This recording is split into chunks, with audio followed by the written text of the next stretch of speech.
ঘরোয়া রান্নাঘরে অনেক দিনের পরে আর একটা নতুন রেসিপি নিয়ে এসেছি, তেলকই। অ্যাকচুয়ালি আমি টাইমই পাচ্ছি না, চাষের দিন চলে এসছে, ওই জন্য ঘন ঘন রান্না ছাড়তে পারছি না। প্রথমে আমি কই মাছগুলোকে নুন হলদি কেটে নিয়েছি, কেটে নুন হলদি মাখিয়ে এইভাবে কড়াতে তেলে।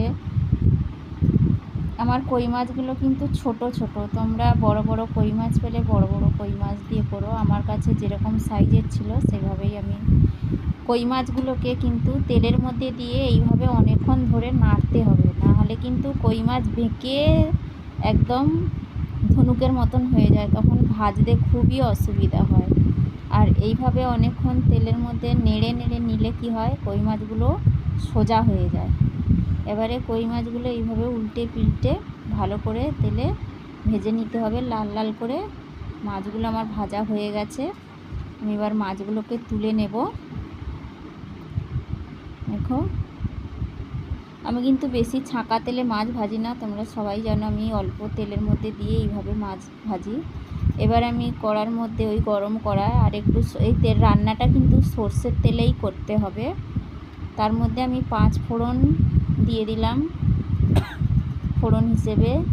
এবারে দেব পেঁয়াজ, কেটে রাখা পেঁয়াজ। তারপরে দেব আমি একটু আদা রসুনের পেস্ট। ওর মধ্যে আছে আদা রসুন, ধনে, জিরে, মৌরি সব একসাথেই বাটা আছে, অল্প একটু পেঁয়াজ বাটাও আছে, একসাথেই আমি বেটে নিয়েছি শিলের মধ্যে। দিয়ে একটু ওর মধ্যে বেশি পেঁয়াজ রসুন ভাজা অল্প ভেজেই আমি টমেটোটা দিয়ে দিলাম ওর মধ্যে। টমেটো একটু বেশি পরিমাণেই দেবে, তবেই তো গ্রেভিটা হবে। এবারে আমি টমেটোগুলো গলার জন্য স্বাদ মতো নুন দিয়ে দিচ্ছি। নুন দিলে কি হয়, টমেটোটা তাড়াতাড়ি গলে যায়, তখন সাইড থেকে একটা সুন্দর তেল ছাড়তে শুরু করে। এই যে টমেটোটা আমি একটু নুন দিয়ে অল্প ঢাকা দিয়ে দেবো, কিছুক্ষণ পরে ঢাকনাটা খুলে নিয়ে আবার টমেটোগুলো এইভাবে মশলাটা টমেটো শুদ্ধ নেড়ে নেব। দেখো, টমেটোগুলো আমার কিন্তু প্রায় গলে গলে এসছে। এবার আমি হলদি দিয়ে দেব পরিমাণ মতন, একটু লঙ্কার গুঁড়ো দেব, যে যেভাবে ঝাল খাবে সেভাবেই ঝালটা দেবে। এবার আমি অল্প একটু সামান্য জল দিয়ে এইভাবে মশলাটাকে ভালো করে নেড়ে আবার কিছুক্ষণ ঢাকা দিয়ে, এবার দেখো ঢাকা দেওয়ার পরে দেখো মশলা থেকে একটু সাইড থেকে অল্প একটু তেল তেল বেরিয়েছে। আর টমেটোগুলো আমি এইভাবে খুন্তির সাহায্যে চেপে চেপে দেবো যাতে গলে যায় টমেটোটা, তবে গ্রেভিটা মোটা হবে। দেখো আমার মশলার কালারটাও সুন্দর এসছে, আর মশলাটা দেখো কি সুন্দর সাইড থেকে তেল ছেড়ে দিয়েছে, মানে আমার মশলাটা প্রায় হয়েই এসছে। মশলা যত কম আঁচের মধ্যে ঢেকে ঢেকে বানাবে, দেখবে মশলা খুব সুন্দর হয়, পুড়বেও না কিছু না। এবার আমি কিছু কারি পাতা দিয়ে দিচ্ছি ওর মধ্যে।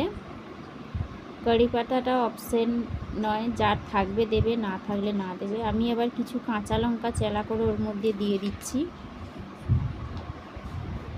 লঙ্কাটা কিন্তু তোমাদের স্বাদ মতন তোমরা দিও, যে যেভাবে খাবে। এবার আমি ওই ভেজে থাকা মাছগুলো ওই মশলার মধ্যে দিয়ে এবার অল্প করে একটু জল দিয়ে দিচ্ছি।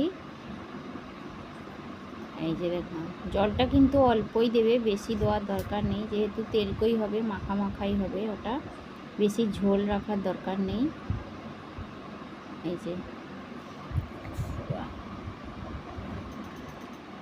এই যে আমার তেলকইটা ফুটে এসছে, দেখো ফুটতে শুরু করে দিয়েছে। এবারে আমি ওর মধ্যে সর্ষে বাটাটা দিয়ে দিলাম।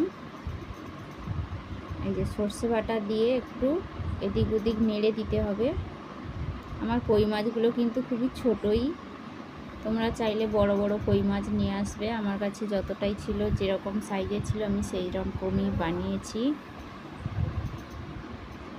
সর্ষে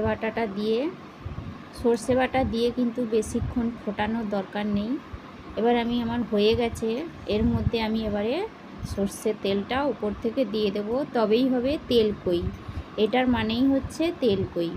যাতে সর্ষের তেলটা আমি দিয়ে এবারে কিন্তু আমি নামিয়ে নেব তরকারিটা। তেল দিয়ে বেশিক্ষণ ফোটালে ওর তেলের যে স্বাদটাই দেখো। তারপরে নামিয়ে নিয়ে উপর থেকে আমি একটু সর্ষের তেল আবার একটু দিয়ে দিলাম।